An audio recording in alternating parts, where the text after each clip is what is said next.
சிவகுரு சொற்பொழிவு நேயர்களுக்கு வணக்கம். இன்றைக்கு மார்கழி 1 திருவெம்பாவையில முதல் பாடல்.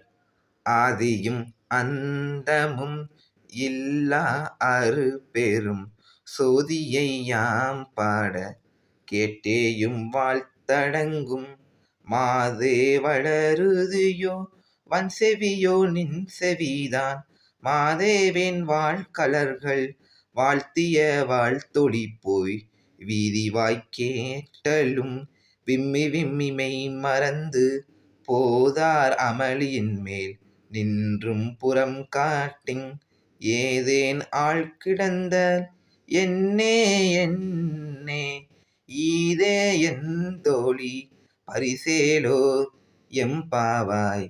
அதுதான் இன்றைக்கான முதல் பாடல். இறைவனாகிய சிவபெருமான் ஆதியும் அந்தமும் இல்லாதவர் என்பது விளக்குகிறது தான் இந்த பாடல். இந்த பாடலை இன்று பாடி எம்பெருமானின் அருள் பெறுவோம். நன்றி, வணக்கம்.